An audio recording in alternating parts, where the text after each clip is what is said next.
Well, good morning, everybody. How we doing out there? All right. Well, it sounds like we've got some good vibes in the room. Maybe you've already had your Starbucks. I'm 2 cups deep into Starbucks right now, so I'm feeling good today. Speaking of Starbucks, I've noticed that something old is new again. This used to be a standard procedure at Starbucks, but they got away from it a handful of years ago. But did you notice if you go to Starbucks, they started writing names and notes on the cups again with a marker? Instead of printing them out. Now that's like a handwritten experience. And come to find out, the reason they've gone back to this over the last few months is actually by design. The CEO wanted the customers to feel known, for it to be a personal experience, for them to feel seen. But inevitably, by them going back to this, they've got a long-standing history of unfortunately messing up people's names on their cups. So here's some examples that I just found online of them messing up names. So this is Rebecca, I believe, and we've got Oliver. This is funny. It said, my name was Mark with a C, so they spelt it Kark instead of. I don't know if this was Danielle or Daniel, but they're in denial. This person in the bottom just gave up, just said Batman. Lindsay, very phonetic though. At least they're working on their phonics. This one just made me laugh because poor Neville goes in, getting a cup of coffee. He's maybe already having a bad day, and then the person calls him the devil. So we got Aaron, Jim on the bottom, and then I was looking at this, is this Gregg or Corey? I'm not sure. If I was standing there, I'm like, I don't know if this is my drink or not. Is it Gregg or is it Corey? Now, even though it's kind of funny when a name gets misspelt or mispronounced, and I get this because I get Craig versus Gregg all of the time, or people don't know that it's Gregg with 2 G's. They think it's Gregg with 1 G, and it's Gregory on my birth certificate with 1 G, so it doesn't really make a lot of sense. And then my last name is a nightmare for people. You come to church here. Probably more than half of you still have no idea how to say my last name because it's a little bit of a mouthful. So it's phonetic is how we pronounce it, Giamalva. Or if you were Italian in the traditional Italian way, it's Giamalva is how you say it. So either one of those are okay as long as you don't call me Chia Pet, which is what some people would just say back in the day when they couldn't say my last name. But more than how a name is said, or maybe more than how a name is spelt, I think we all value and like the idea of having a good name, right? We want to have a good reputation, that when others hear our name, they think, you know what, I like that guy, or I like that girl, or that's a stand-up person, that's a person with integrity, instead of hearing, I don't want to be around them, or that person is a jerk. Because at the end of the day, I think we all intuitively know this. Our names hold some weight. Our names hold meaning. And that's in part why the name Karen has become a meme in culture. Yeah, and Karen's out there, I'm so sorry. You didn't deserve that. But it's just become one of those things. So even now, parents who are having babies, they're not thinking, I'm going to name my child Karen, because even if they once liked that name, there's kind of a weird connotation, at least right now in culture, with that name. And so with all that being said, we run a risk that when we hear the name of God, that a couple of things can happen. We either make the wrong association, there's a misrepresentation of what that name means to us, or we hear the name of God and it's just routine, mundane. It doesn't stand out to us. It doesn't hold any weight. It doesn't have any value, and thus we take it for granted. It would be the type of name we would easily misspell on a Starbucks cup. But in the ancient Jews, if you were to go back into antiquity, the ancient Jews who would copy scriptures, the first scribes who would copy scriptures, they had a weight, a depth of meaning to the name of God. They carried it with a holy reverence, so much so that when they would copy the scriptures, they would wash their hands and change pens before they ever wrote the name of God. And the name of God is mentioned a lot, so they did this a lot, which was Yahweh. But that's how sacred they considered the name of God. But I think it's safe to say in our modern culture that maybe we don't have the same level of sacredness when it comes to the name of God. If anything, we may take his name a little bit too lightly or a little bit too loosely. Some of us might use his name a little bit more loosely than others. So we're in this series that we started a few weeks ago where we're looking at the Lord's Prayer. Some of us know it by the Our Father, where Jesus teaches us both how to pray, but he also is teaching us how to relate to and how to connect with God. And this week we're actually circling back to the very first line of the prayer. It's the second part of the first line of the prayer that we see in Matthew chapter 6, verse 9. Jesus speaking as he's teaching the disciples to pray. He says, Our Father in heaven, and this is what we're looking at today. Hallowed. Oh, it's not working. Boo. Hallowed be your name. Now, it's interesting, by the way, that this declaration, hallowed be your name, how to esteem, how to carry with weight the name of God, comes after Jesus tells us to refer to God as our Father. And addressing God as Father has a connotation attached to it, that he's close, that he's personal, that he's relatable, that he cares, that he's loving. And all of these things are true. And if you were here for the very first week of the series, we talked about that, how those two words, our Father, are extremely pivotal words. But hallowed is not a word that we use very often. And some of you may say it as hallowed or hallowed. I don't think either pronunciation matters. But hallowed is not a term that we use in our everyday vernacular. Let me show you what it means. It means holy, revered, set apart, distinct. So when you think Father and you think hallowed, these two words could actually seem very different because one has a connotation of closeness and the other, set apart, distinct. It seems very far away. So which one is it? Well, it's both. You see, we have a God that's present, but he's also powerful. We have a God that's with me, but he's beyond me. We have a God that we can know, but he's unknowable, beyond our comprehension. Think of it as having a dad who's the president, CEO, and king all wrapped in one, which means that he cares for me, but he actually has the ability and the power to take care of me. And I would argue that many of us, because it's just part of culture and society, and especially if we grew up in church, we don't have a hard time understanding this idea of God as a father. Now, once again, we may have a misrepresentation of what that looks like, but I think we can wrap our minds around God as a father. But this hallowed be your name part, I think some of us struggle with this idea. Maybe because there's a social reality in today's age that we don't really hallow anything. Like we don't honor anyone really anymore. We don't respect others, or we don't respect the idea of authority very well in culture. And there's been a shift probably over the last decade or so where that's just become the social norm. Now, don't get me wrong. We want respect put on our name. Like we want others to respect us because we intuitively believe we deserve respect. And to some degree, everybody does deserve some respect. There is a dignity to every human life, but we don't show that type of respect very well to others because there's this belief in the back of our heads that they have to earn it. I'm not just going to give it to you. You got to prove yourself to me. You have to earn it.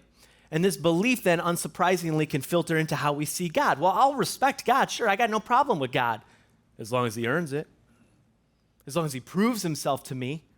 And the way we think God earns our respect is kind of based on this idea if he does things in a way that we agree with. Well, yeah, I respect God if he aligns with my ideals and my beliefs and my creeds and my values. And yeah, I can respect that God as long as God does things my way. But is there not any greater sign of human hubris than believing that the creator of the universe, the majestic, holy God, should do things my way? There's a quote. It's one of my favorite quotes. I've shared this before. As a matter of fact, I think I need to share this quote at least once a year, but this is by J. Vernon McGee. He says, "This is God's universe. God does things his way. You may have a better way, but you don't have a universe." And I love that. And that's so funny. But if that's true, and it all belongs to him, if we all came from him, if it's all his, then should we not revere the name of God? Should we not put a little respect on the name of God? Should we not pray, hallowed be your name? Especially if you consider that we see a truth all throughout the scriptures, a truth all throughout the Bible, that at some point there is a reality. And the reality is every knee will bend before God. At some point, every tongue will confess that he's Lord. Look at this in Isaiah 45. Let all the world, God speaking through the prophet Isaiah, let all the world look to me for salvation. For I am God, there is no other. I have sworn by my own name. I have spoken the truth, and I will never go back on my word. Every knee, how many knees? Every knee will bend to me, and every tongue will confess allegiance to me. And I don't know if you've ever noticed this. This is definitely a part of human nature, and you think of it maybe in a court of law. But when somebody promises that they're going to do something, What do they say? I swear to God. I swear to God I'll do it. I'll swear to God I'll follow through. And you see, we have to swear to a higher power because we know we need help. But did you notice in that text it says, I have sworn by my own name? God just swears to himself because he's the highest power. He's the highest authority. If you and I swear to God, there's like a 50-50 chance we're still going to do it because we're pretty limited in our ability to follow through. I'll swear off Cheetos in the morning. I'll eat a whole bag that night. I do that all the time. But if God swears something, if he says it, that every knee, every tongue, then that's a lock. That's a guarantee. Now, inevitably, you say that, well, every knee will bend and every tongue will confess. And somebody, especially in a room of this size, you're sitting there, not me. I won't. I ain't bending to nobody. I won't confess allegiance to anybody. And all I would say today is I don't know what to tell you other than God swore it would happen. So you can choose to take your word or you could choose to take his word. But that's your risk to take. I would roll with God, the one who has a universe, the one who says, look to me for salvation. Because he never made us in a manner to rely upon our own word. He made us to rely upon his word. And if God is the one who says he saves, then that's a lock. That's a guarantee. Then we can know our future is secure in him.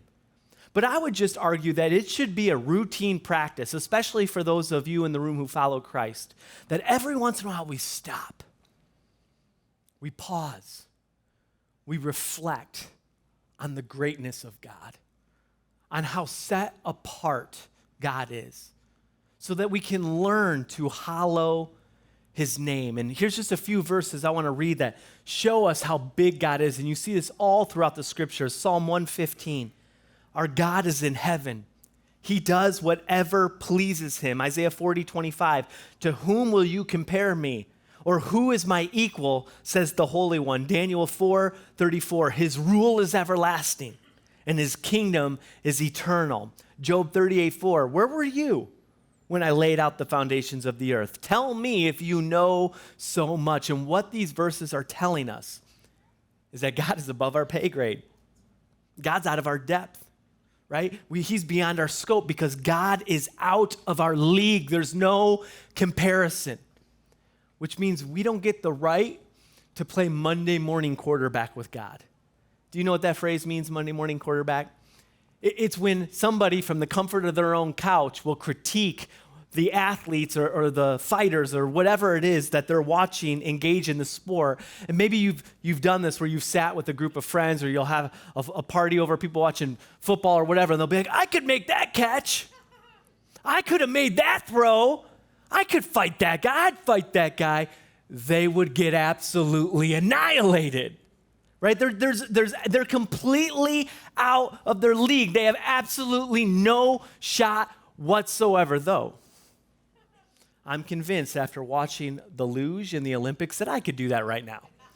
You know what I'm talking about? The guys who just, all it is falling fast. I think I could do that and maybe do it. I'm just kidding. I couldn't do that. You watch those guys and they're turning that fast. If I tried, I'd go flying off the rail and probably plunge to my death. As a matter of fact, I got a glimpse of this a few months ago, and maybe you were here, but Ben Zobrist, who played for the Chicago Cubs, was here. And I'm going to show you a screenshot of me standing next to Ben Zobrist. And we kind of were wearing similar outfits. I can't tell you the amount of people that made fun of me for how small I looked compared to Ben Zobrist. They were like, oh, you look like his little brother. Look how cute you are standing next to Ben Zobrist. And I was like, thank you. Like, I'm not sure what to say.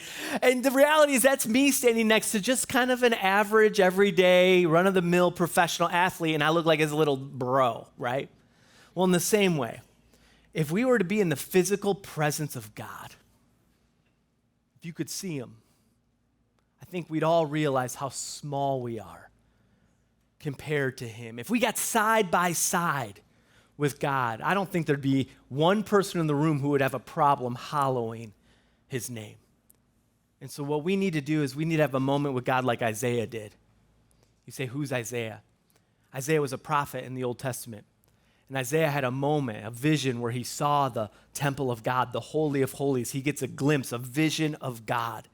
And so what I want to do is I want to put us into the temple with Isaiah. I want to look at what Isaiah saw. I want to get side by side with God, because I believe if we could see God like Isaiah saw God, there's not one person who would say, I cannot hallow his name. We'd all be like, wow, this holy, majestic being, this amazing God, and he knows me by name. So let's look at what he saw, Isaiah 6:1. In the year that King Uzziah died, I saw the Lord, here he begins, high and exalted, seated on a throne, and the train of his robe filled the temple. Let me just pause here. He's beginning to unfold what he sees, and he sees God. He's high and exalted, and it says he's seated on a throne, which gives you this picture that he's not stressed out. He's not panicked. He's not confused. He's not playing Fortnite. He's seated on a throne because he's in complete control. And this is just a great reminder for us, by the way, that if politics or paychecks or people or problems are stressing you out, know that you serve a God who's seated right now on a throne, that he's got this. He's in complete control. He's not a God of chaos. He's a God of order. He has a plan. This is a God that you can trust. And then second, it says that his train, the train of his robe, it filled the temple. You know, years ago, I went with my wife to one of her friends from med school to her wedding.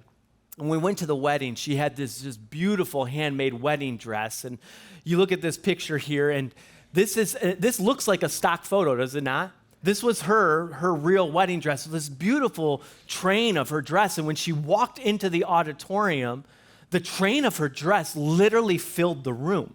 And people literally gasped when they saw the train of her dress. It was beautiful, it was stunning. And on any wedding day, when the bride walks in, everybody knows it's her day. All eyes are fixed on the bride. That's why we all stand when the bride walks into the room. She is the center of attention. The glory of the bride fills the room. And now you think about God's train, it says it fills heaven's temple. Like, what are we talking about here? How big, how majestic is his train? No wonder all eyes are on him, because it's not just his day, it's his eternity. It's all his. He's the center of it all. So not only in complete control, but completely glorious. On top of that, verse 2, Isaiah continues, above him were seraphim, each with 6 wings. With 2 wings they covered their faces. With 2, they covered their feet, and with 2, they were flying, and they were calling to one another, holy, holy, holy is the Lord Almighty. The whole earth is full of his glory. At the sound of their voices, the doorposts and the thresholds shook, and the temple was filled with smoke. And so around the Lord, you see these angels, right? 6 wings, 2 covering their eyes, 2 covering their feet, 2 they're just using to fly. And they're flying. These are not your precious moments, curio cabinet, cute, pudgy, baby angels. No, seraphim, it means fiery one or burning one. These things would be terrifying looking, absolutely freaky. And when they spoke, not God, I want you to catch this. This is the angel speaking. When they spoke, the doorposts shook. The room was filled with smoke. It'd be better to think of these things like fighter jets circling God's head, cracking the sonic barrier, jet exhaust filling the room, happening all around God. They're crying out, holy, holy, holy is the Lord God Almighty. And I want you to know they're doing that right now. Right now, there are these freaky looking angels flying around God's throne, singing right now, holy, holy, holy is the Lord God Almighty. And you just stood up and you sang a song and you said holy forever, and God still heard you in the midst of it.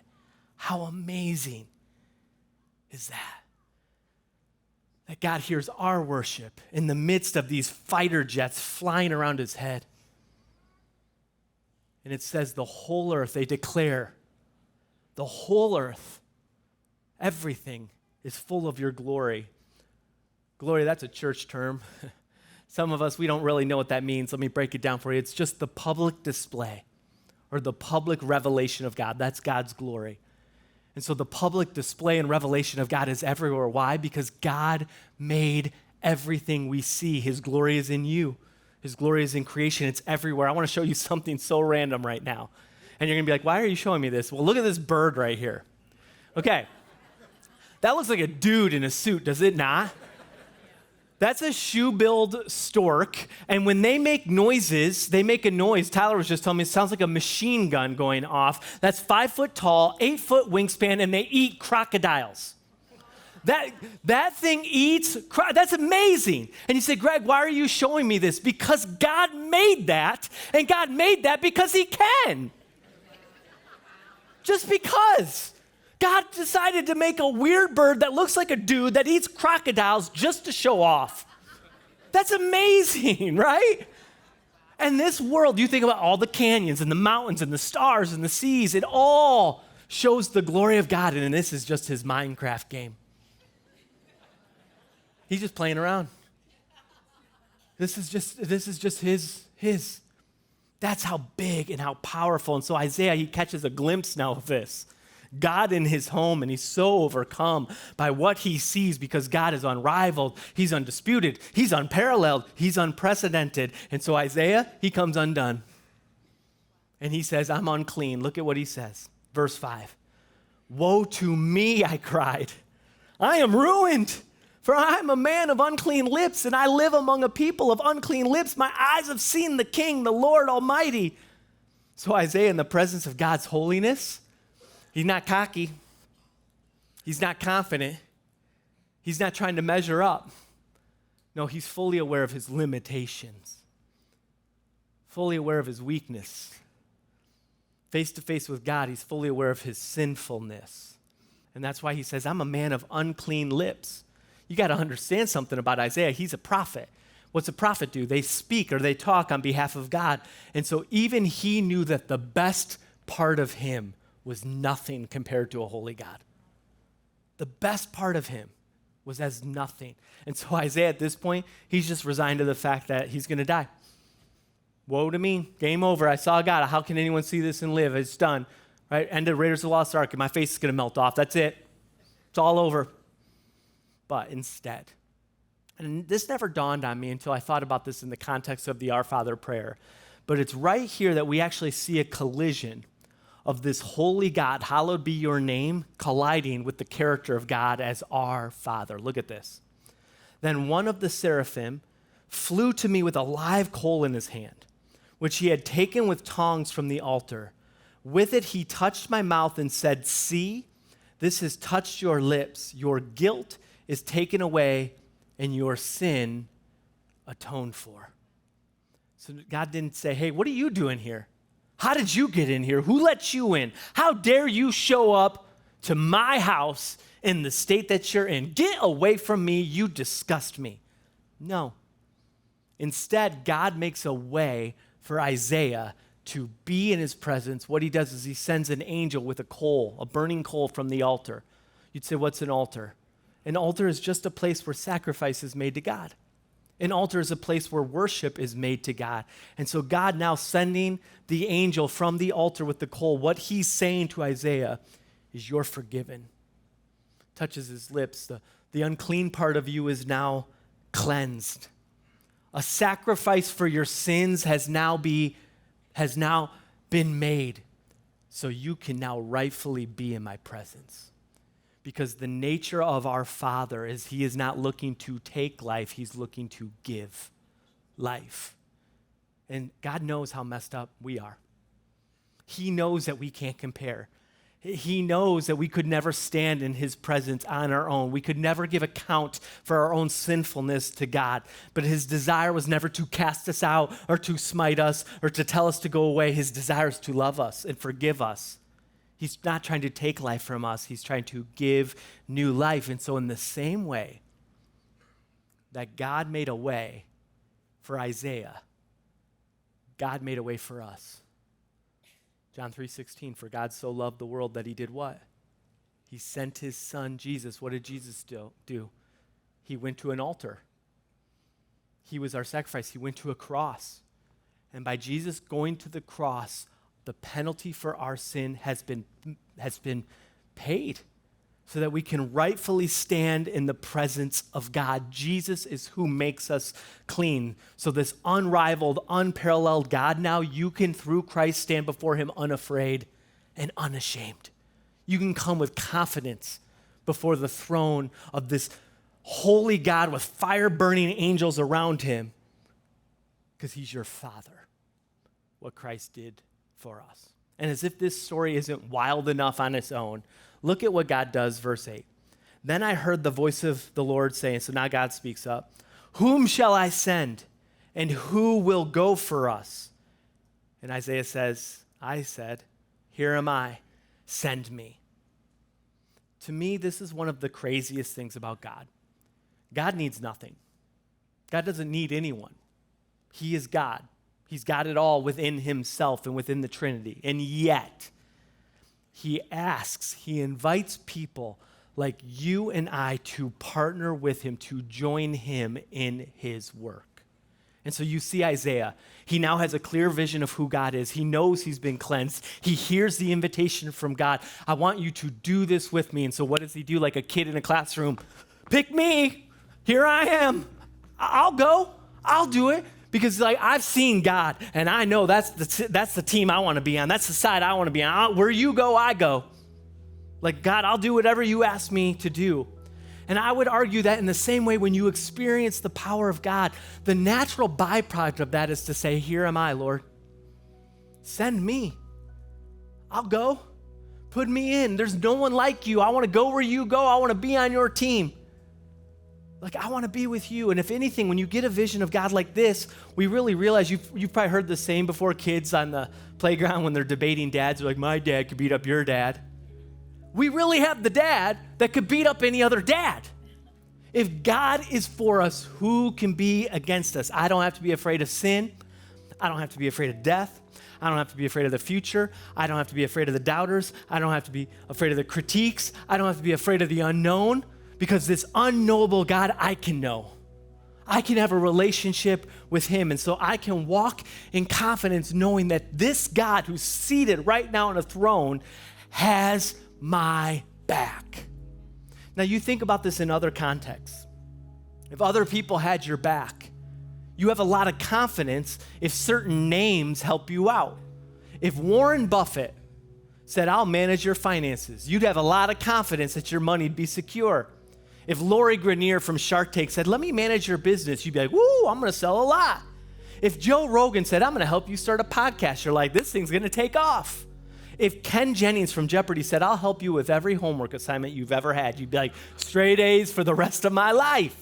If The Rock was your bodyguard, you'd pick a fight with anyone. If Caitlin Clark was on your pickup team, you're going to be like, we're going to run the court at the YMCA. There are power in these names. These names hold weight, they hold value, they make you bold, they'd make you unafraid, they'd make you secure, and not one of them can rival the name of God. Not one of them. So how much more confident should we be knowing that the God of the universe, the Holy One, is on our side? Psalm 27, the Lord is my light and my salvation. Whom shall I fear? The Lord is the stronghold of my life. Of whom shall I be afraid? And listen, if you get a big vision of God, you're going to get a big vision for your life. You're going to have a confidence for your future that maybe you've never had before. And one of the best ways to expand our vision for who God is through the power of worship. And so we're going to go to baptism here in a moment. But before we do, let's enter the throne room together. Let's join in the chorus of the angels and echo holy and begin to see how big and majestic God is. And as we begin to see how big and majestic he is, I truly believe God will give us a big vision for our everyday life.